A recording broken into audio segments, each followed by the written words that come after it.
So we are truly honored to have Dr. Traci Johnson joining our department today for this conversation. Jake Pitts is the senior coordinator in the Equity, Diversity, and Inclusion Department, and Jake has been spearheading the department's research on health equity with regard to the maternal and infant mortality rates. And so he is truly excited to be able to explore some of these issues and talk to Dr. Johnson further about her leadership in these areas. Jake has a graduate degree in social work from the University of Missouri, Kansas City, and an undergraduate degree in social work from Kansas State University. And Dr. Johnson is a member of our OBGYN staff. She's a product of Central Texas, and her career was born out of 11 families' nurturing and encouragement as a young child. As an academic physician, Dr. Johnson takes pride in shaping the minds and skills of the next generation of bright physicians in women's health. She has the honor of being selected to sit on the State Pregnancy Associated Mortality Review Board, and that board honors the women who die from childbirth-related causes by reviewing each fatality in detail in an attempt to prevent maternal morbidity and mortality in our state. She also works on a statewide collaborative aimed to close the gaps in care for women and infants in Missouri. Welcome to both, and I will turn this program over to Jake. Thank you very much, Maria. Yeah, we're very excited to have Dr. Johnson here with us today on vacation, no less. Talk about dedication. This is part of our Women's History Month celebration. Dr. Johnson's the first guest that we're having on our Women in Leadership series. What better person to have other than Dr. Johnson? We just heard her resume, and we were joking before the call started. Dr. Johnson and I had a conversation last week, and I think the universe had to force us to stop talking. So I'm excited because Dr. Johnson left me feeling last week like, hey, this is not only just a brilliant person, but one of the more humble hearts to have a conversation with. So Dr. Johnson, thank you very much for your time. Thank you so much for having me, Jake. It's a pleasure. Yeah, no problem. Pleasure's all ours. We wanted to take a moment to introduce you. Maria covered quite a bit of who you are, but is there anything else other than maybe highlighting Texas a little bit more that you wanted to cover about your personal history? Yeah, I just think that I am a product of a whole lot of love. I have so many people around me that pour into me just at work, not at work, just on the soccer pitch with my kids in my church community. I just have so many people that are always loving on me. And people say things like, oh, you're such a nice person. You're so kind. Honestly, I'm like a tenth of what I get. I get so much more from other people that it's kind of easy to kind of rub off. It's not hard when you get that much love from a lot of people. So I think otherwise we'd spend an hour on all the different people that help me do what I do every day. So I think that's a good way of summing it up. Good. I'll tell you what, let's get down to our questions. I have a few questions I'd love to guide our time with. Sure.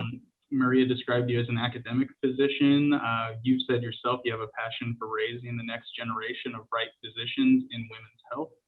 I think a great way to start this is, how could we support women in their pursuit of medical careers?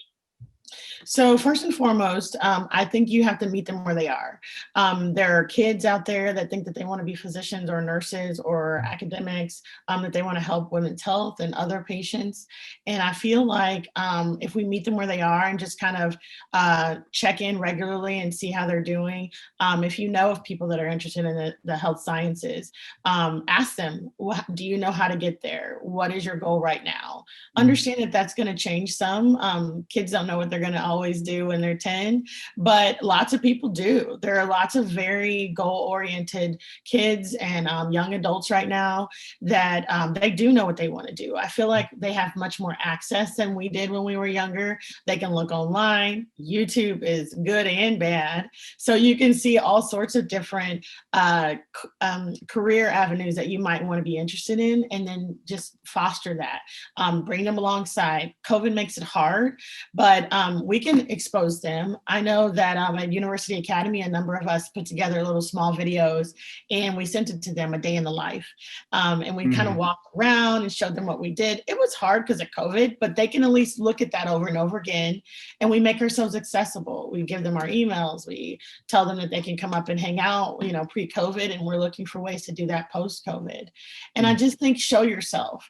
I didn't know that there was a Traci Johnson to be had. I didn't really know what I was going to do. I joked with you that I only became a physician out of spite. That's a little bit of window into my psyche, right? So growing up, we didn't have a lot of people that went to 4-year and graduate school. My family, my mother, my dad, my grandparents, they did everything they could to help me. We didn't have a lot. I'll spare you the sob story, but it was rough. And I'll say that my grandmother, she found ways. We didn't know how I was going to pay for college. I thought I was going to Baylor.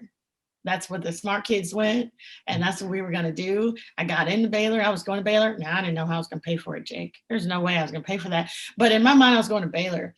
And Dr. Brown, who was the head of this phenomenal institute at Prairie View A&M, which was an HBCU, called my grandmother one Sunday after church and said, I need to talk to your granddaughter because I see she's in the paper getting all these awards for her grades. She's a fish out of water and I need her to come with me. And I told him on the phone, Jake, I'm not going to Prairie View. I don't want to go to an HBCU. I'm supposed to go to Baylor. And he tricked me. And he said, well, who are you going to date at Baylor? And I was like, I don't know. I'm not worried about that. I'm going to be a doctor. Wow. And he said, well, if you go to Prairie View A&M for this pre-medical institutes for this summer, I will pay for it. I'll expose you to all the doctors, dentists, all the professional healthcare workers you can expose yourself to. I'll give you 12 hours. It's hardcore. If you get out of it, you're going to make it. And I'll pay for that. And if you do well, I'll pay for your first year at Baylor. Wow. Yeah, the first week of that institute, I met my husband. And I said, oh, I can't go to Baylor now. And he paid for my school. He paid for my school. I wasn't going to be a doctor. The only reason I went into medicine is because everybody in my town told me that I couldn't. I wanted to be a teacher. And, I'm a believer. And I feel like God knew what he was doing, that he kept telling people kept telling me that I wasn't going to do it. And I kept going, well, I don't really want to be a doctor. I want to be a teacher. But my science teachers kept telling me, you should think about healthcare. And I said, oh, okay, maybe I'll be a nurse. My mom was she worked at a nursing home, and she was a LPN. And my grandmother worked at the VA as a nurse, helping. And so I thought, oh, I'll be a nurse. And then one person said, because there's nothing wrong with nurses. And one person said, or you could be a doctor because you're really picking up fast on, the physiology and everything. And I was like, oh, okay. And then everybody kept telling me, well, you can't. Because you got the trifecta. You're poor, you're Black, and you're female, and you don't have anybody in your family that knows how to do that. So you're not going to be able to do it. And they just kept saying no. And I just kept going, whatever. Well, I didn't want to be a doctor. Now I'm going to just prove you wrong. And I think God had a hand in that. He knew what he was doing because that wasn't my goal. But ultimately, he put it in my path in a way that I would receive it. Yeah. Yeah. I love that. I love your tell me I won't kind of. Okay. I love that. I love that. Well, and everything you were sharing just about, like, I forget exactly how you said it, but you were like, they didn't know who Traci was, like the kind of Traci that they were receiving at the time. And as you were sharing that, I was also hearing that you were discovering a lot of who Traci Johnson was.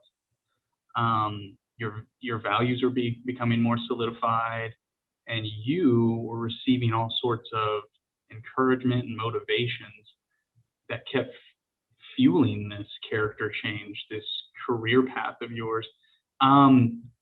Yeah, it's been a journey. It's Yeah. one of those things where, so I went to Central Texas where I grew up. There were, I think I graduated with 350 kids in my high school, and I was one of 3 African Americans in my Wow. class. And there Wow. were 2 below me, 2 ahead of me. Understand the point that I'm counting. They're on one hand, right? I can say who they are in my head. So then I went to Privy A&M by accident and realized, oh my God, there's like 6,000 different kinds of Black people. I don't have to be in a box. I don't have to be witty. I don't have to be the athlete. I don't have to be the this, the that. I don't have to be the comedian.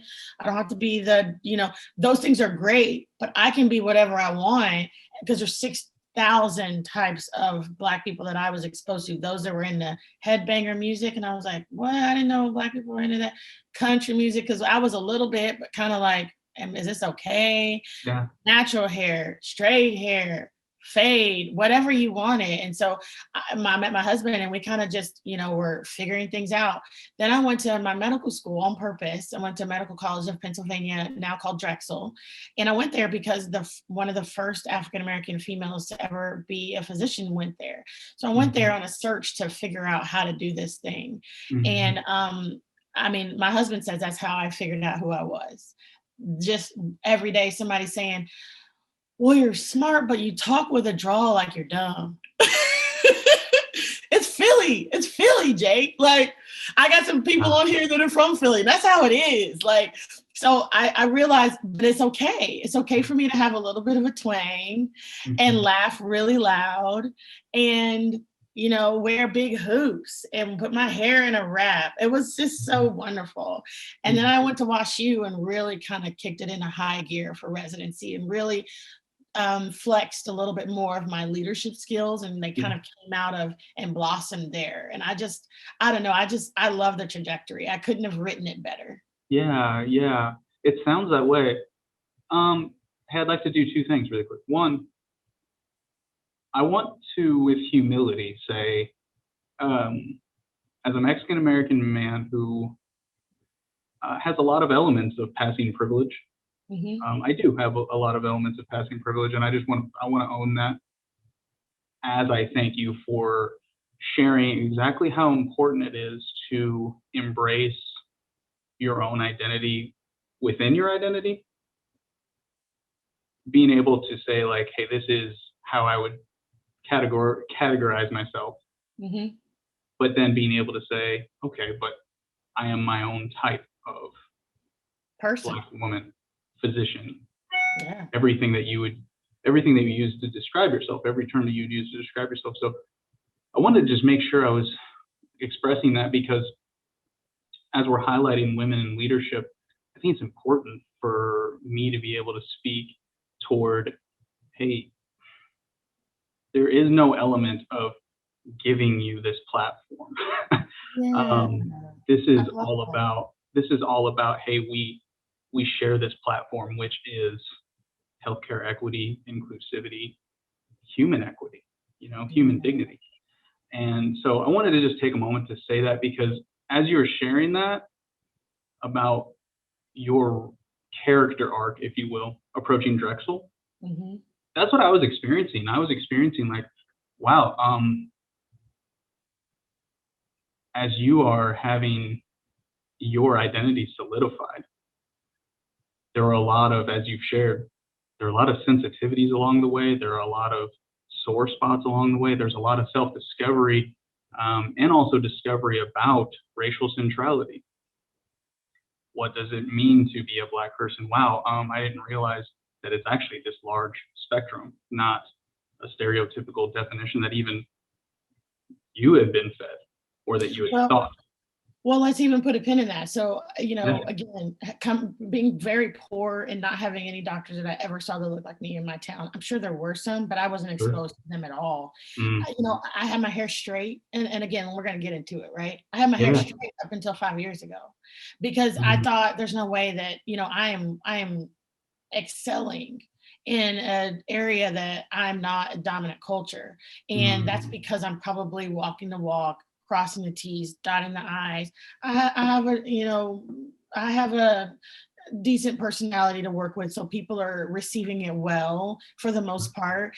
And so I did that. Then I had my daughter, and my daughter taught me lots about myself. And so Yeah. she would say things like, "Mommy, I want to do exactly what you're doing. So I need my hair straight. I need to dress just like you. I need to." And so Wow. she thought that that was the litmus. And so again, the journey has been so great. I have my hair in braids today, and I've been natural for 5 years. Natural's not a big deal. You can be straight or not, but this is something within the Black community that we talk about, Mhm. because my daughter needed to realize that it's okay to be her, and I need her to start that way, not finish that way. It took me so long to get there. That's just been a journey for me in the last 5 years. And again, I will probably go back to doing all kinds of things with my hair. We say in the Black culture, I am not my hair. I'm whatever I want to be.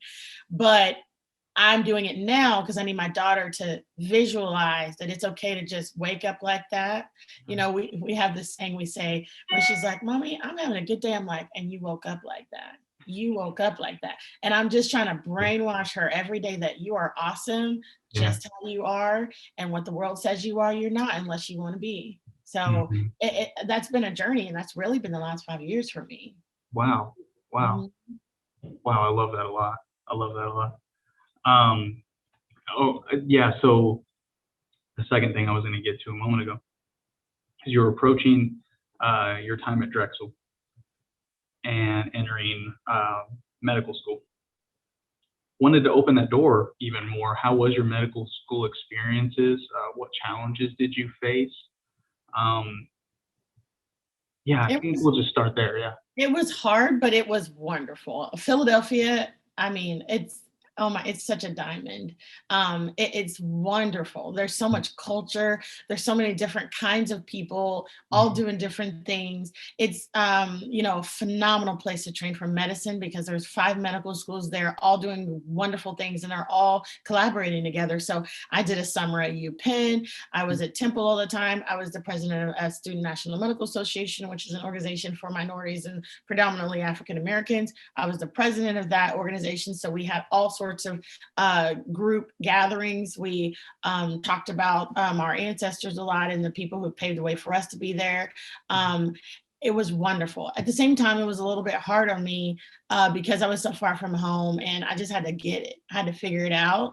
And it was an awakening for me being a poor girl from Texas, because while I was working on, the weekends to make sure I had money for books, my friends were going to Prague, and they were like hanging out in Dubai and doing all this stuff. Mhm. And I was like, I remember my friend Heidi was like, "You should go to Paris with us." And I was like, "I don't have a passport." And they were like, "Let's get you a passport." And they helped me. And I found a ticket for $314. I'll never forget, because I saved up for that. Mhm. And my husband, my now husband, and I went to Paris, and we just backpacked around. It was wonderful. Mhm. In the same vein, I'll never forget 9/11. This is just like a picture of what I was dealing with. I think this will sum it up. 9/11, everybody knows where they were, right? So I was on the front lawn of Queen Lane. We had this beautiful campus. I was in the front of Queen Lane, and everybody ran out because they saw the first tower fall. And then we were in Pennsylvania, so we thought the other plane was coming. And so everybody's standing there, and everybody's on the phone. And I'm sitting there looking up, going, "I don't know if my family's gonna know if I'm okay. I don't know what I'm gonna do." And everybody's like, "Call, Tracy, call." And I was like, "Who am I calling?" And they were like, "Get on the phone and call." And I was like, "Call your family?" And they go, "No, your stockbroker." And I was like, "I don't have a stockbroker." Yeah. I was like, "No." They were on the phone. I mean, hundreds of kids on the Yeah. phone moving their stocks. And I was just like, "I don't, I don't have any stocks." I'm gonna call my mom, my grandma, and tell her Yeah. that I'm okay. And I Yeah. mean, literally, they were like, "Did you move them?" I was like, "No." But that was a picture of my 4 years. Like, it was great. I wouldn't trade it though. I learned Mhm. so much. Yeah. Yeah. What what leadership lessons were valuable to you as you were pursuing, let's say, like, as you were going through medical school and starting medical practice? Um, Honestly, I didn't learn that until the last 7 years. Going into medicine, I'm an extrovert, which does well for me with what I'm trying to do and my background. I think it served me very well. But I didn't really learn the leadership stuff till I got into residency. I was very insecure. I was very self-conscious. I was a fish out of water my whole life. I just could not figure out why I was so freaking different. Like, I was an athlete, but I was short. If I would just have 4 more inches, you could have seen some stuff out of me, Jake. I mean, I was short.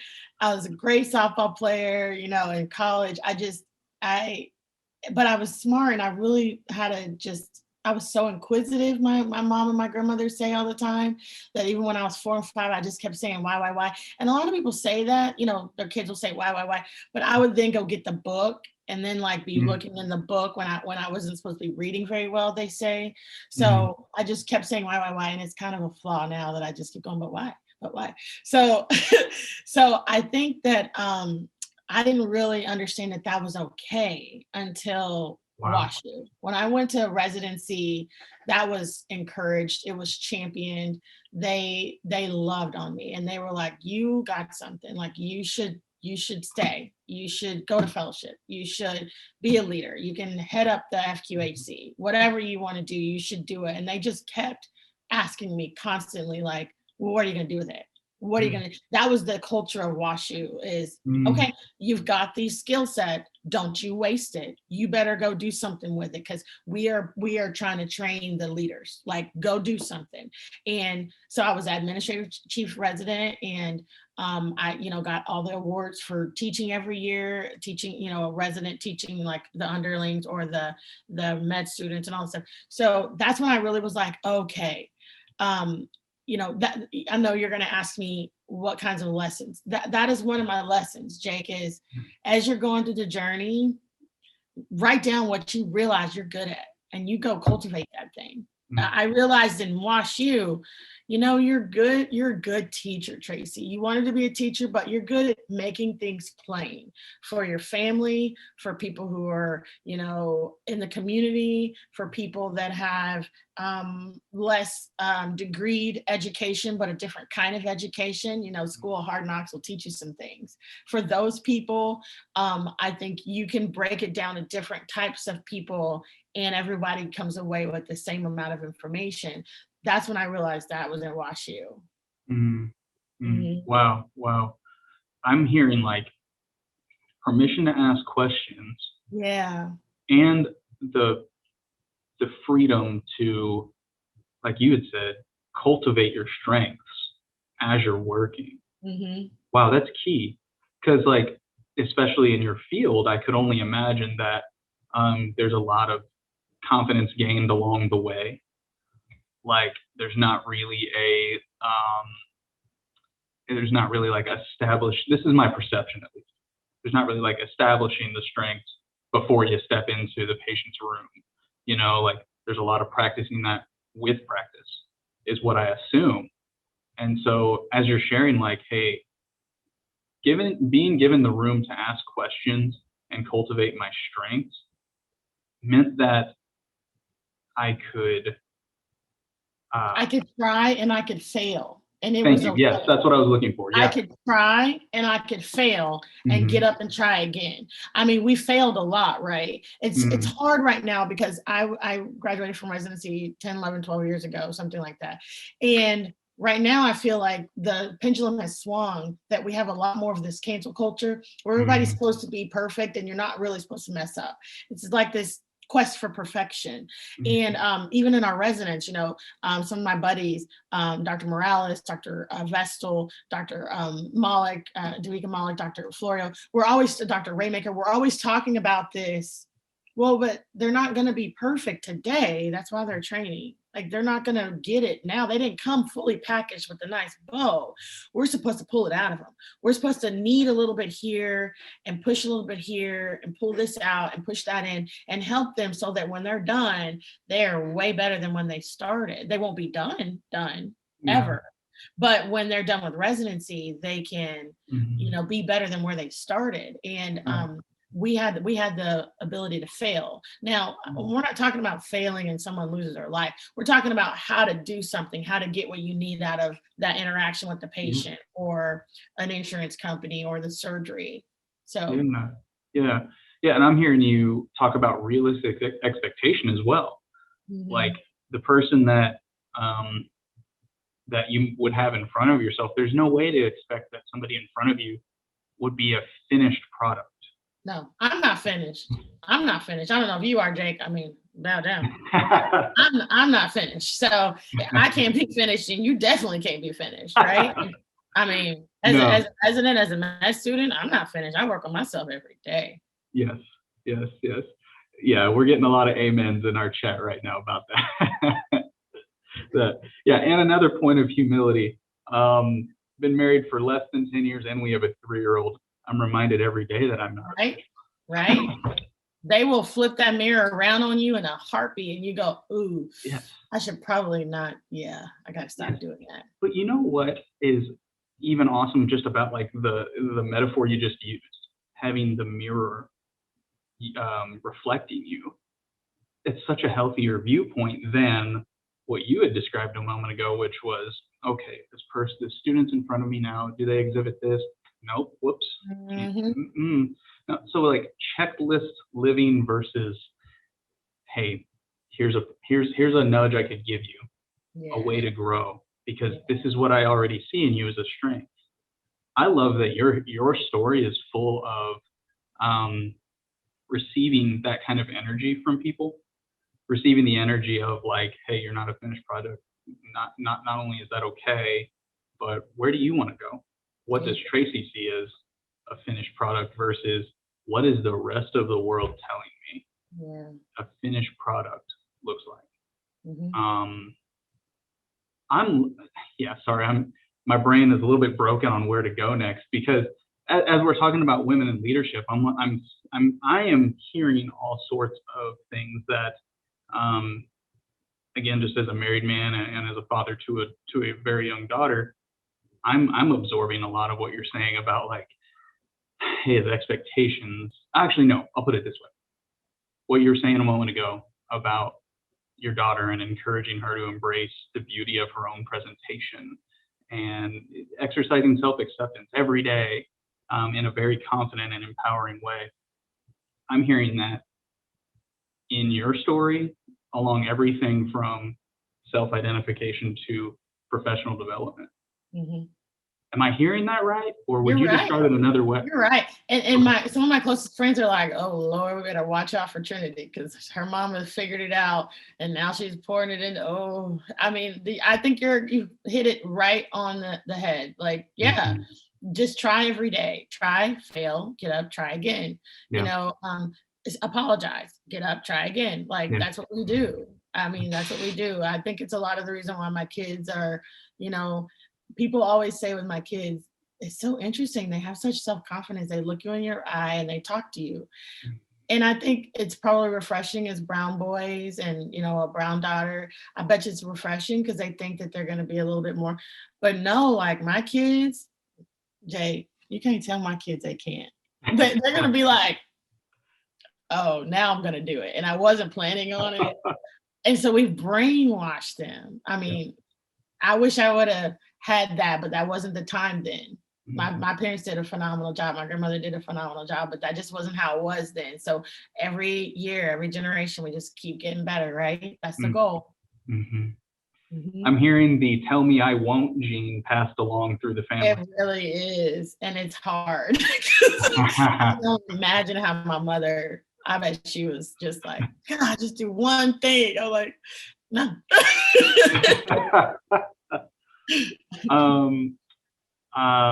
So there are two things in the front of my mind right now. Here, I'll just get to one really quick because we're kind of on this topic already. Another point of humility, a question that's coming from a point of humility and honesty. How can I be an ally towards women's advancement in medical professions and in healthcare? That's a really great question. So first, I think that having forums where women in general are able to voice their opinions. Their opinions are valid just because they are, not because they're filling a specific goal or a specific hole. I think that every time that you have a meeting of the minds that's going to push some sort of agenda forward, I always think you should stop before you even start the meeting and just look around the table and make sure that most of the voices that you need there are there. It's hard with COVID. You have people that are not in the same town. They have scheduling conflicts, but by and large, you want to make sure everyone's represented and you want to make sure everyone's heard. So that doesn't just go for women. That goes for every group of people that need to have a voice at that table. If I'm dealing with little boys who love trucks, well, I don't really need to have a whole lot of little girls that love trucks at the table, maybe a couple, but I don't need to have 10 because the audience you're going for is little boys that love trucks. My point is make sure that everyone's represented. As far as other ways to empower women to be leaders, I find that I think I'm a great leader because I'm a really good follower. So I think that anytime you've got people putting something together, some sort of project, mix it up, have people that haven't been leads be leads next time if that's what they desire to do, and just build them up. I think anytime that someone like yourself in a leadership position is acknowledging with words of affirmation, that was awesome. That was great. We saw it in the political arena this year. Jake Tapper on CNN. Every time there was like 2 female anchors and they were new to the seat, and every other day I could hear him saying things like, and you're doing a phenomenal job what you're doing. I know this is hard and you're new in this role, but just so you know, you're killing it. And he's saying it out loud. It's acknowledging it, and then it just becomes rote, right? Then in your mind isn't so dissonant. This person isn't supposed to be here, are they? Just saying little words of affirmation like, that was a great point. Good job. Yeah, I didn't think about that. Wow. You know what? I want to hear more about that later. Things like that build up everyone. And that doesn't just go for women, in my opinion. That goes for everyone. Someone's younger, you want to make sure you build them up and encourage that. Someone's new to the table because they came from another institution. You know what do you think about it? Someone is not in that field, but they're at the table because they might have something to contribute. Make sure to check in with them. I think those things just kind of further the conversation that those women in particular, the question you asked, are supposed to be there and they have something to add. Also, if you find that you have people that are part of the conversation and are never there, don't just assume that they're flaking. Ask them why. It might be that something in their dynamic and their lifestyle is not conducive with the way that you're running your business.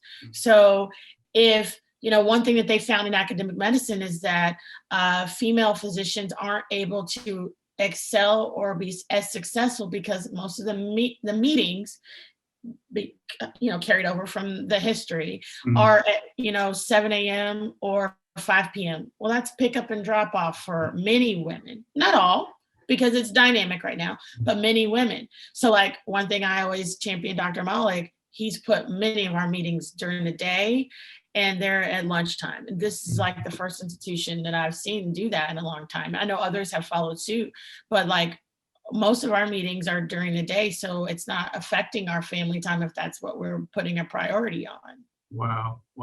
That's a brilliant point, because even just on the topic of unconscious bias, that might be something that people aren't aware of that they're doing, creating a barrier to an entire demographic of people to participate in something simply because you might be thinking about efficiency of time. And you have to ask, right? Again, there's this thought of cultural humility, right? I never know what you're feeling unless I ask you. So some women, that's not a thing. Some women have stay-at-home husbands or spouses that say, I am going to be there in the morning and the evening, so you can stay late for that meeting. That might not be the case for every woman, but if a woman is missing, because you asked about women, then ask them, is it something with the schedule or is there just something else? Was that just a one-off? Because for her, it may be family or it may not be. Yeah, that's true. Yeah. To even make the assumption is you got to be able to have the respect to that person to go up and say, hey, this is something I'm wondering about when it comes to including you. Which says a couple things. One, I value you being there. Mhm. I've noticed that you missed. Is it conscious or unconscious? Is there a way that I can help? That tells that woman, man, it's not just a meeting. They do want me there. They do value my opinion. I'm going to put even more of 110% into that because they notice when I'm not there. Yeah. Activation of somebody, not just asking them whether they can be there, but Yeah. hey, when you're there, this is why I'd love to see you there. And when you're there, like, wow, I'd love to hear this from you. Yeah. Wow. There's just so much on the table right now. A moment ago, I had said that there were two things on my mind. I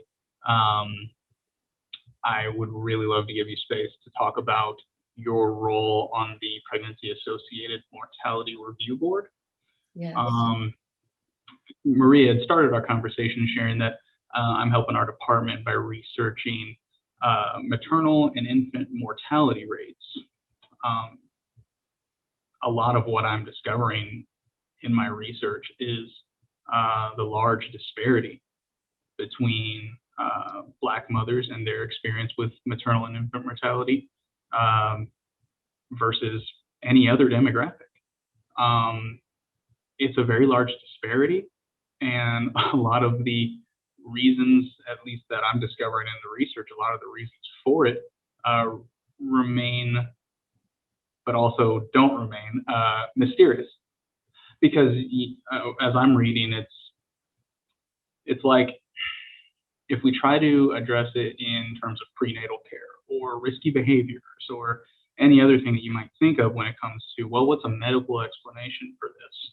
We talked about this a little bit the other day during our call. Like, well, it's more unique than that. So, yeah, I wanted to bring up this part of your work because I know this work means a lot to you. So, yeah, if you don't mind, I'd love to give you space to share about that. So they're totally two different things. With maternal mortality, we don't know the reasons why. We think that it's definitely multifactorial. It's probably multifactorial in that there's a cohort of women that don't do as well because they have more comorbidities. That's just true. They have more comorbidities for a variety of reasons. So that's kind of the whole, there's more chronic hypertension, more diabetes, more asthma. Those conditions are less well controlled. So that people are coming into pregnancy sicker than they were 20 years ago. Also, 20 years ago, we didn't collect the data the way we did. It's much more clean now. It was based on input. So it was an opt-in situation where we got the cases people gave. I say we, I wasn't on the committee then, but we got the cases that they gave, and we just analyzed what they gave. Now we're much more clean with the data and we get all of them. And then there's people who stratify it and make sure that every case is a true case. And so now the numbers are much better. The other thing about maternal mortality is, yes, you are 2 to 3 times more likely to die related to a pregnancy or within a year of delivering if you're African American, and also Native American. We don't talk about that enough, but it's also Native Americans. And in some situations, they're even higher.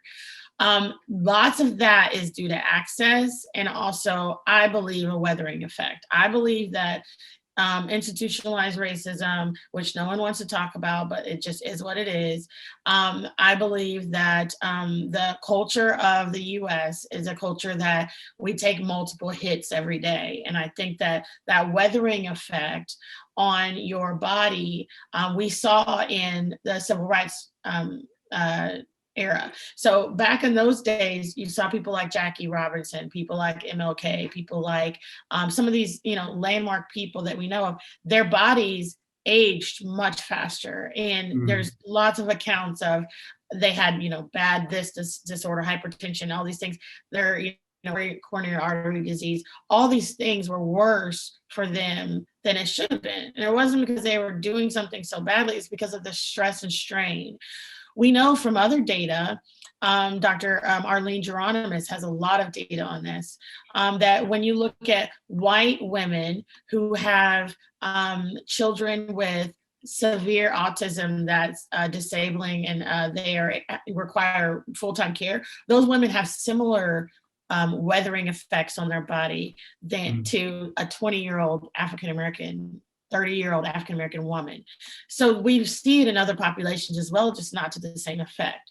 So I believe that weathering has a lot to do with maternal mortality. And then there's a social construct. We've changed our social dynamic in our country where we care so much about the fetus and we care so much about the baby that we just want to get them to delivery and then we throw the women in the trash. And I'm not talking about anybody on this call. I'm saying as a governmental public health agency, we throw them in the trash is the way I feel, because we kick them off of their insurance and we stop giving them their medications and we have their diabetes perfectly controlled, Jake.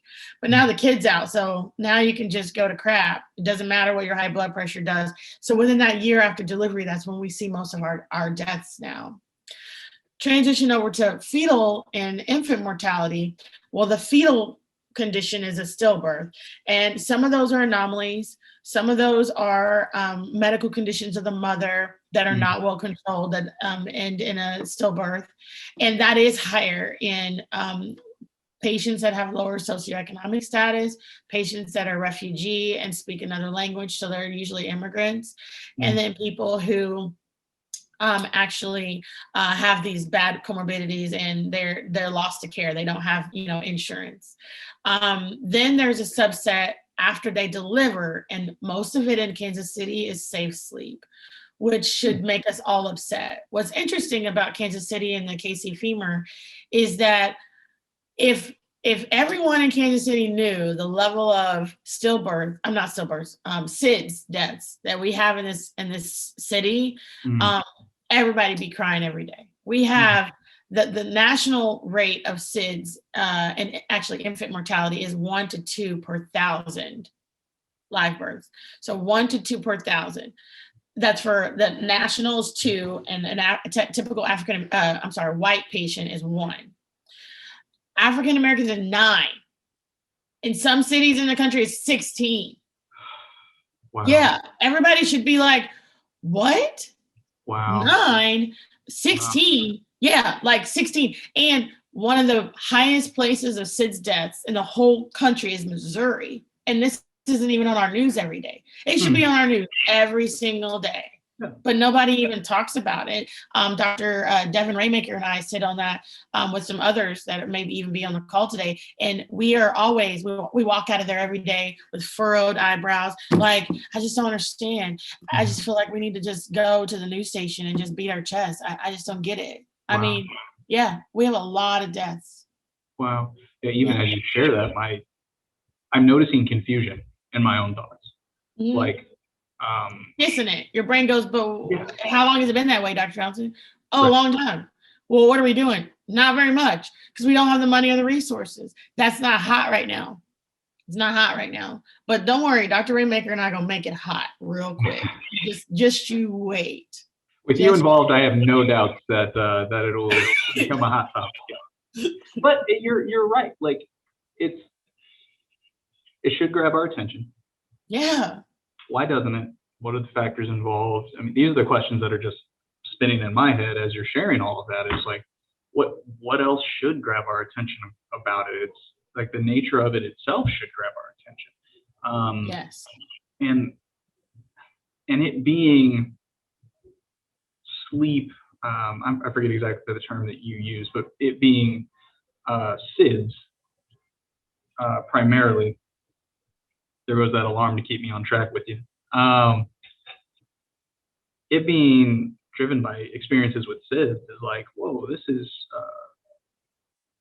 maybe often preventable with enough public knowledge. Am I understanding what you're saying correctly? We think that the rate will go down drastically with safe sleep. So safe sleep practices where the baby is in a safe environment to sleep. They're not on their belly. They don't have pillows and blankets around them. They're not on the couch. They're not laying with someone. Yeah. These are practices that are culturally hard to break because that's just what's kept a lot of cultures safe in their own mind, Yeah. meaning, we hold our babies, right? And we want to keep them with us and then we fall asleep, or, Mhm. we run to go do something with another child and we put the child on the bed. And again, this isn't placing blame.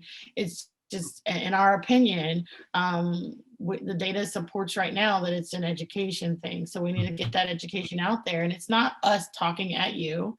It's getting community health workers in the community revisiting it regularly, and also saying it often, just constantly supporting that narrative that we shouldn't have babies in certain areas, and that's SIDS. Right. The other problem is prematurity, but we don't see as many deaths because our medicine's pretty good in the neonatal period, that we don't see as many deaths with prematurity, but we still do have extreme prematurity in ethnic minority groups. Really? Wow. Wow. I love how you're expressing this because, like you said, it's not about blame. It's about support, Mm-hmm. education delivered in a way that is, well, much like your own experience coming up as a physician, like empowerment. Here's the Well, yes, tools. I think seatbelts are a great example of a Okay. public health intervention, right? People died of a lot of MVAs, and people walk around going, "Oh my God, it's so bad." Then they realize, how can we prevent that? Well, we decrease the number of deaths if we use seatbelts. So, Mm, okay, then only affluent people had seatbelts because of certain cars. Then they made it a public health mandate to educate everybody on seatbelt use. What do? Regularly, you have this little talk around the city, cops, and you can get a ticket. There's all these things supporting the use of seatbelts. Is that's liberty, right? You can put your baby wherever you want and your baby can still pass away. But we did that with seatbelts where we didn't want people to die from something that was preventable. So we have this whole public health intervention around it. We should do that for these babies too. We should have a whole public health mandate where we're educating them regularly. We're, putting workers. I'm not saying people knock on your house and go look in your nursery and see if your baby's there, but I'm saying a whole push to make sure that everybody's on the same page and understands that we have a problem. Yeah. We have an intervention that could at least help, and we need to figure out what what will I say? What the barriers are to adopting some of these interventions. yeah. Yeah. Yeah. When you're talking about delivering this kind of information, equity needs to be in mind, right? Like just expanding on your last point, if we're trying to inform our community, yeah, we have to ask, hey, what might be in the way of getting this done for you? Because we want to help get this done. Mm-hmm. Yeah, like public health in action has to be equitable, and I love every part of your practice for embracing that. Yeah. What other efforts are being made to close gaps for women's care, maternal mortality? I guess I'm wondering what kind of efforts are being made there, as those are your focal points in your practice. Honestly, just everybody understanding that it's a problem for maternal mortality has helped a lot. There's a lot of money. There are a lot of national bills, statewide bills that are going towards the effort. Mhm. I think that it's a really exciting time right now because so many people are coming together and they're not working in silos as much as they were. Now everybody's saying, I want to help. I can help too. I'll give my time. And we're largely doing it without any sort of personal gain, personal money. We're not getting paid to sit on these committees, but we're able to actually change outcomes just with interrogating what we have, the data that we have. So I just like that everybody's being so collegial right now in solving the problem. It's been really wonderful. Good. Everyone, you may have noticed at the beginning of our time that I had entered a message that welcome questions toward the last 10 minutes. We have a few thoughts in our chat that I was going to visit with Dr. Johnson about. If you have any questions that you'd like to enter at this time, please feel free. I'd love to present these to Dr. Johnson as they're coming in. We have a few people. for expressing some interest in your work with maternal mortality. We have a travel nurse on from Louisiana. That's She'd awesome. gotten, who is that? That's awesome. Yeah. She's been a nurse for 8.5 years working in med surg. She's found this interest. Yeah, she's hoping that she'd like to get into this kind of work. That's awesome. Looking at other things here. We have someone also highlighting the importance of public awareness. Wow, yeah. A lot of people thanking you for your work. Oh. It's merited. Was that? I don't even know what to say. I mean, it's an honor. I don't do it for that. Really, it's just to be able to help in some way and not be so frustrated all the time. It's kind of cathartic. Really? Mm-hmm. Really? You had mentioned being an extrovert by nature. When you receive these kind of messages about like maternal mortality, women's care, and even matters about being a woman in medical practice, like being a female physician, how do you, because I understand extroverts to be somebody who you receive these kind of extrinsic motivators and it influences a lot of your energy. It carries a lot throughout your day, maybe even throughout your weeks and months. Me being more introverted by nature, I take those things and I'm like, well, this is necessary.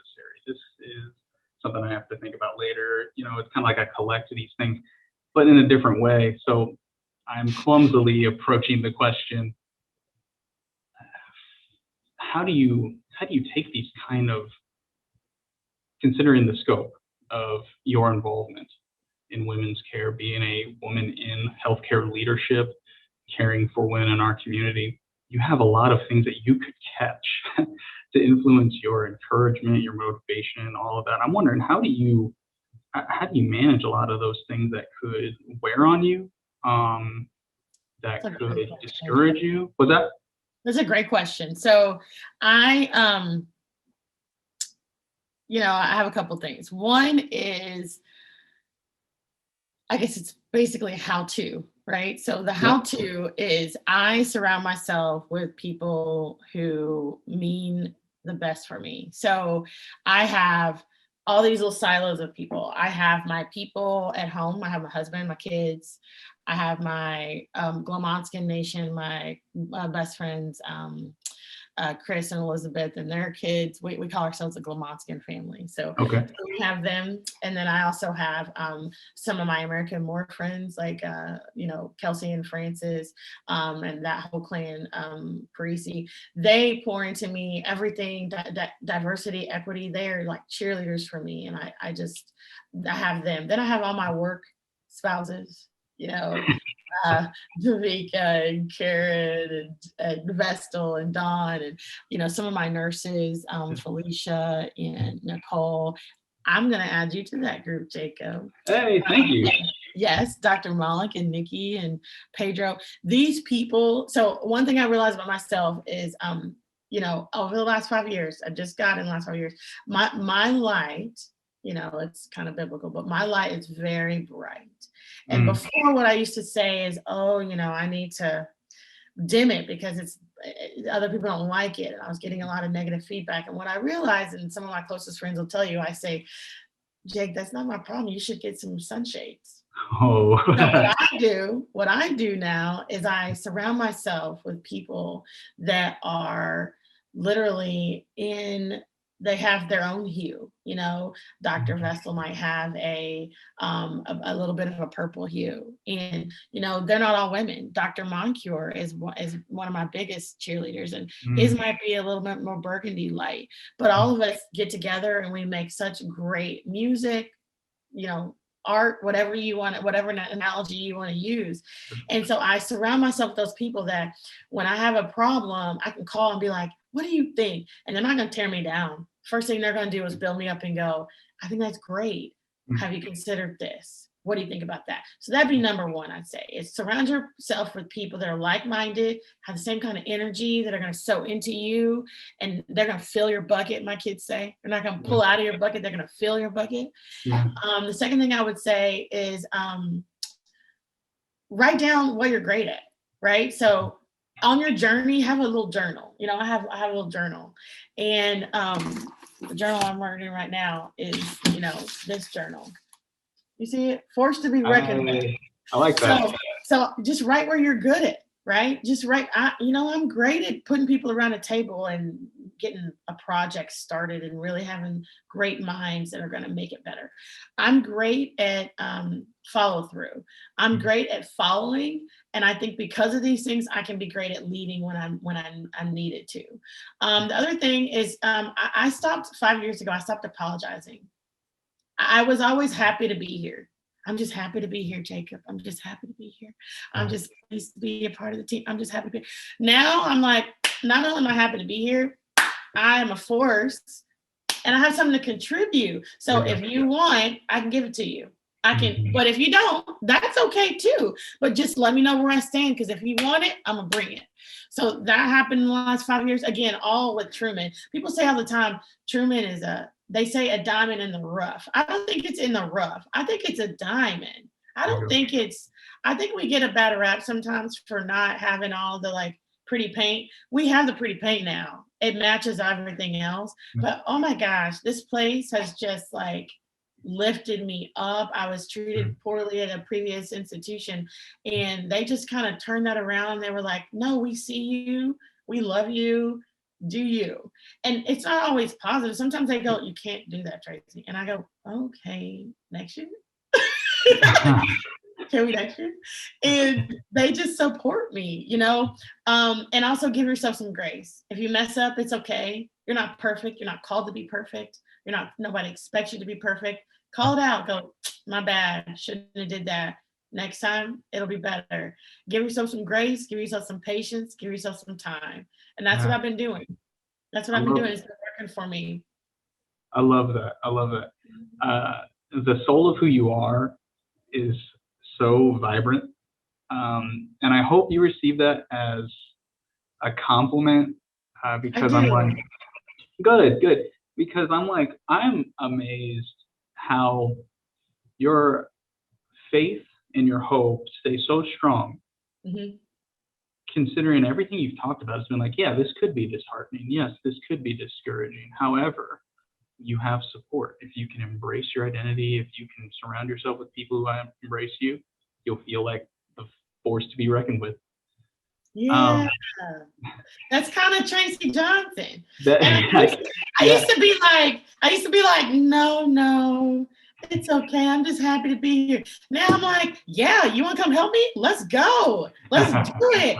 I mean, literally, I stopped apologizing. And honestly, that comes with our leadership. Dr. Steele, Dr. Malik, the list goes on. There are people that have just been like, okay, Traci, okay, we need a little bit of time. And I'm like, okay, let's do it. So I love it here. It's just been so wonderful for me. And that's what I would say to anybody else. You know, the question, well, how do we foster more leadership?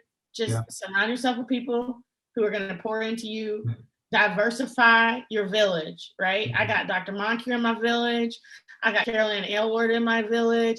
I got nurses in my village. I have administrators, Pam Beans in my village. I got some people, Lynette's in my village. I have some people in my village, and they all have something that they bring that I can just call and tap. Oh, Dr. Lindquist, he's a bariatric medicine, med peds doc, and he is in my village. I'll pick up the phone and we will talk and hash it out. Just diversify your village. Make sure they pour into you and they have their own light that can shine. The people that don't want your light, get them some sunshades. Get them some sunshades. That's their issues, not yours. Yeah. And give yourself some grace. Give yourself some peace. I love that. That's what I got. I want to respect your time and everyone's time in this call. There were some questions that rolled in. You go ahead. What are the questions? Okay, I'm gonna try to give these as as some quick hitters. You got some fans for wear some shades. Some shades, man. Can't help it, the light's bright. That's on you. It's not on me. Hey, Maria put in a question. What are your thoughts on how to expand the education efforts for new parents? That's a really great question. One, it's got to be cultural. There's got to be some cultural humility. So everybody doesn't accept people come into your home. So I think the best way, Maria, to just hit it on all fronts is to ask the people. So what I would recommend is doing a small survey of certain groups of patients and ask them what they would be okay with. Right now, there's a lot of fear in the community that you're going to come take their kid, that you're going to judge them, that especially right now with the COVID pandemic, there are a lot of people out of work, they have limited resources, and that you might judge them and flag them. The community does not respect and does not feel loved by a lot of the hospitals in our region because they will hotline them or they will judge them, especially people that have lower SES. They're doing the best they can. So I think you ask them, is it okay if we come to Central Site? And then you bring your child and we talk about it. Or would you accept a community health worker to go into your home and kind of help you there, meet you where you are? Is it a faith-based organization like a synagogue or a church or a mosque? Is it a community, shelter, a community center, something like that? I think you have to ask the patients. And so a lot of the research we're doing in women's health right now is just getting the input from the patients first before we build the program. Okay, great. Thank you for that. Catherine Knotts, or Kathy Knotts, she's referring back to your statewide work on the Mortality Review Board. She's asking what local community efforts do you believe are making a difference? So we do have a community health worker at Truman that's she's getting to the people. Second, we have a lot of partnership with the Black Health Coalition and some of the other organizations in the city. March of Dimes is in the community and they're helping some of our efforts. There are banks like UMB and others that are helping with some of the efforts. So right now it's just rallying around different projects. I think COVID put us at a halt for a little bit, but now that we're kind of coming out of it a little bit, Dr. Fauci would say we're not, but just a little bit, we're starting to align those forces again. And I think we're just getting there. So I'm reading a question by Francis Goldschmidt. That's my buddy. Okay, good. I'm just gonna read it for how it was typed. Can you please speak to the duality of both the importance of children seeing Black and brown women who look like them in STEM fields and leadership roles, and the fact that further integration of our school systems has been proven to elevate all children in terms of scores and performance? And how we are seeing a lack of integration at the childhood level, and how this bleeds into the direct lack of Black and brown women being represented in STEM fields and leadership positions. How do we bridge this generational gap, showing young girls what is possible, and get women into positions of power in the here and now? That's beautifully stated. So done. We're done, right? We're done. So I think that question is actually easier than it sounds. The answer is you can't be what you can't see. And while people get frustrated, they go, well, Dr. Johnson, that's not true because you didn't see anybody and you did it. Wow. But I did see someone when I got to college.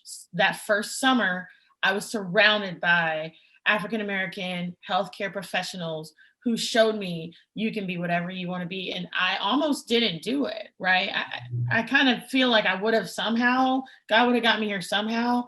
But that first summer, I saw so many that I was like, oh, got this in the bag. I just got to keep working. I got to follow the recipe and I can do it. His point is well taken. You don't see us. I think that organizations like Truman Medical Center, some of the other large organizations in the city have got to realize that the money that we rake in, the money that we pull in with the traditional ways that we make money, like billing, surgeries, research, bringing attention to the institution, bringing grants, that is equal to the amount of time that we spend in the community showing people that we're there, our presence, the next generation. We don't generate money. When I do these talks for the schools, I used to do talks out in Warrensburg all the time at the schools. And I'd go out there, hang out with the kids, teach them about their body parts and do all this stuff. Them seeing me, that has equal value to what I bring to the actual patient experience, bringing them back in, right? Because this is the next generation. It's going to show you that you should value a physician talking to you, that physicians are in the community, that there's a Black physician, a female physician. It's not just me, people like you, Jacob, people like Maria, Dr. Moncure, Pedro Morales, Megan Madrigal. All these people should be in the community regularly. But see, right now we don't have time for that because that's off the clock. We're not billing. People have to see that that is equally valuable because that's the next generation coming up. And you have to see the diverse faces, the diverse representations, because you're reaching different people. LGBTQ community needs to see people out there being championed as a leader, garnering interest from the community, and actually being sent out there from as a representation of a organization. You have to see things like that and value that as an organization. I've been allowed to do those things, but not on paper. That's because my department is very accommodating and very supportive. But I don't know if that's the way it is for the whole institution because we're not billing. Right? If I say I'm gone for a day to go talk to a bunch of high schoolers in an auditorium, is that a vacation day? Do my partners have to actually double do my work? Yeah. Or is that integral to my work? And I know that I have support from my chair, but does everybody? Wow. That's how you do it. That's how you do it. Wow. I'm personally receiving that as a challenge. You should. Well, thank you for it. Yeah, I'm with you in it. I'm with you in it. Well, it's like I'm receiving it as a challenge in the sense of like, am I taking the time to ask myself that about whether my social responsibility is integrated with my professional life? And I say that because I have had a career experience where that's not always encouraged, No, because it's about the billables. It's about the billables. And that's okay. An organization has to have billables. I get it. You got to keep the lights on, right? Yeah.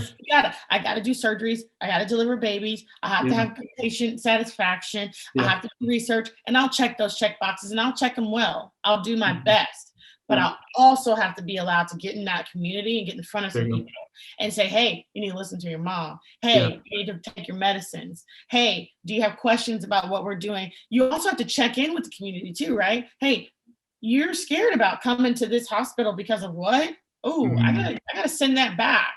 I gotta tell them, hey, there's something going on. There's some information out there about the COVID vaccine. It's not true. We gotta knock that down. You have to do that. Otherwise, it's you're spinning your wheels and you're not getting anywhere. This work has to match this work. And I thank Dr. Goldschmidt for bringing that question up so that we can answer that. That was beautiful. Absolutely. And Dr. Johnson, thank you for having such a brilliant answer to that, while also making those points that you just touched on flagships of your medical practice.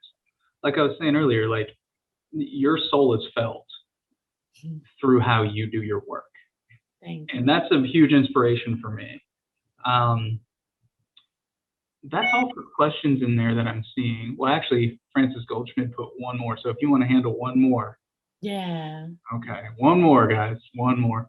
How do we get doctors to truly see Black and brown women and treat them with the same level of care as white patients?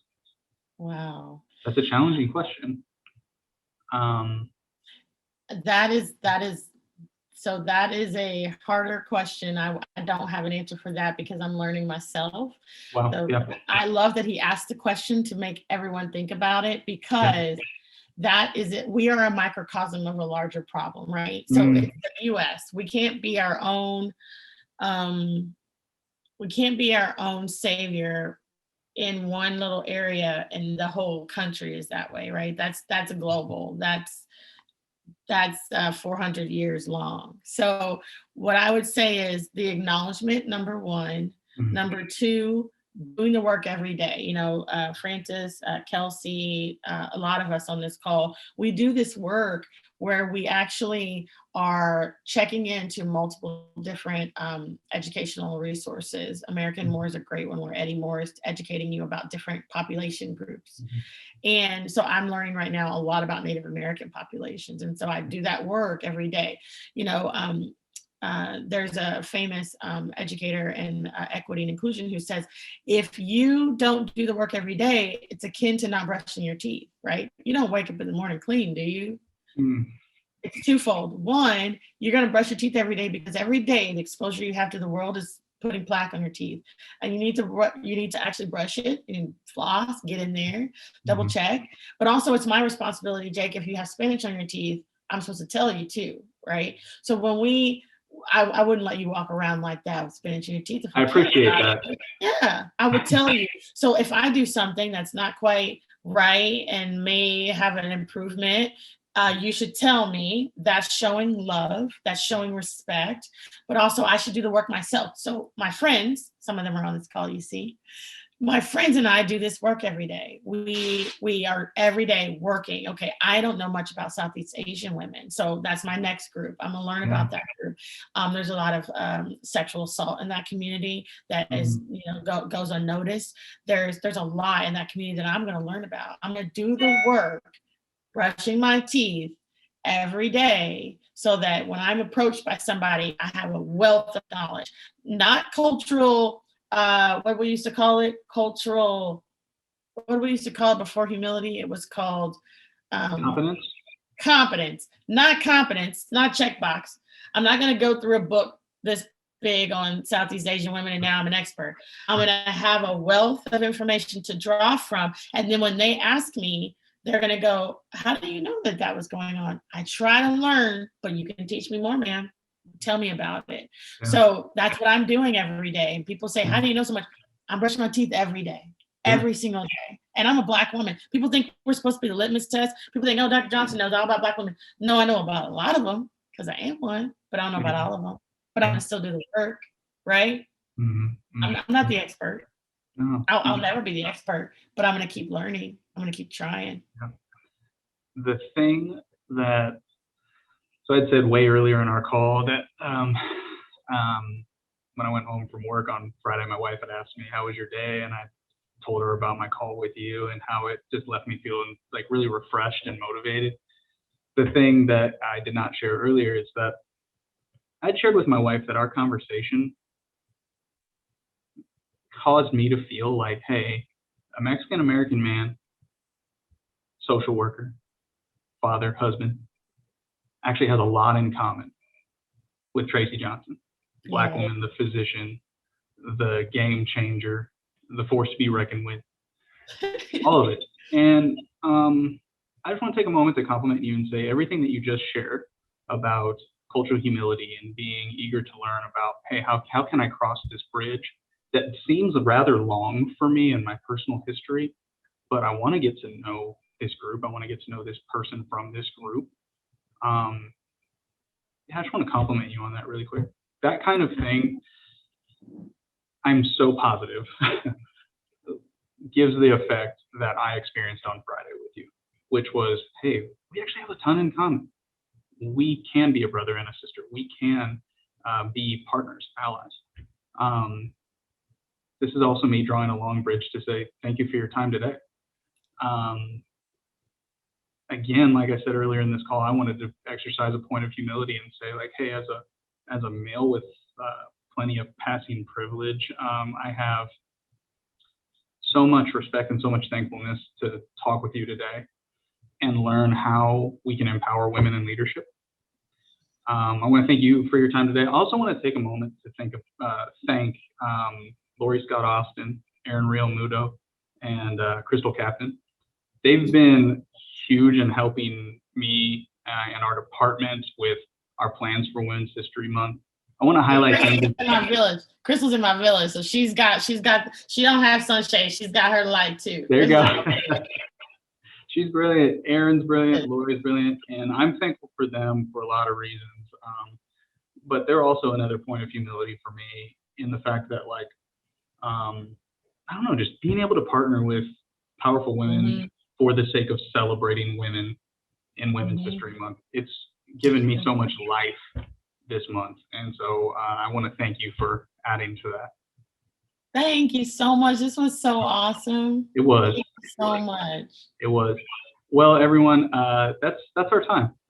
Thank you very much for participating and submitting questions and sending praises to Dr. Johnson. Dr. Johnson, I hope you receive all the compliments that you've gotten in our chat as things that put wind in your sails, help you shine that light even brighter. Thank you. You guys are awesome. Great. Well, hey, thanks again, y'all. Thank you again, Dr. Johnson. Everybody have a great day.